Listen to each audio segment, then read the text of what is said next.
gajjoorega si argachuu bambo'eega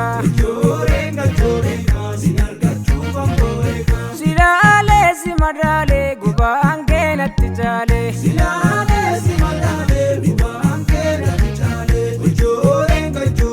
boontuu biyya leegaa yomnuftaa keeneegaa manni kee halaalaa yambiidhaan silaalaa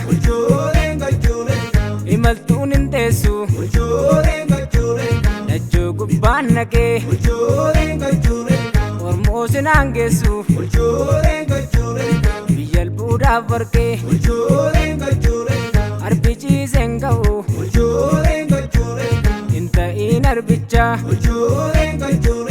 hambeen lameen dhufu hin eegin waamichaay bobbortaan korraafi hin guutiin gargari achitti na eegi boontuu wal argaan shaggarii binnaan farda bituu farda ishee jollee lammaffaan deebitu seenaa guyyatti isheen galee buna guuruu deemnee wantaan egaafasii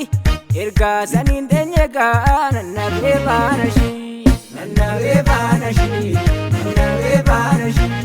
nannabee baanashii nannabee baanashii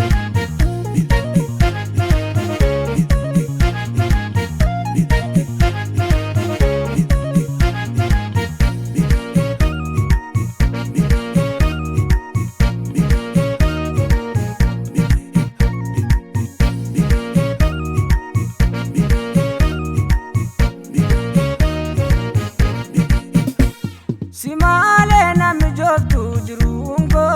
eenyuuttaani maddaree rakkooko bareedduulee gaagamaa warra guddaa yoomnuftaa keena laeegaa yeroo hundaa simaalee namni joobtu jiruungo eenyuuttaani maddaree rakkooko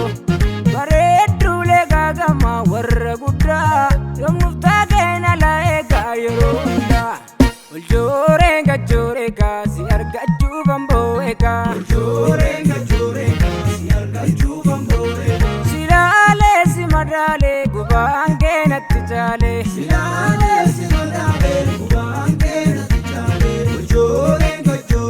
bakka ati hin jirre guyyaatu dhaamuta har'as garaan irree onneen si deebota diddii golii dhufe dhowwaan hin deebisu nafsi tol jaallate maaf nutti roorrisu bobbortaan korraafi hin guutiin gargari achitti na eegi boontuu wal argaan shaggarii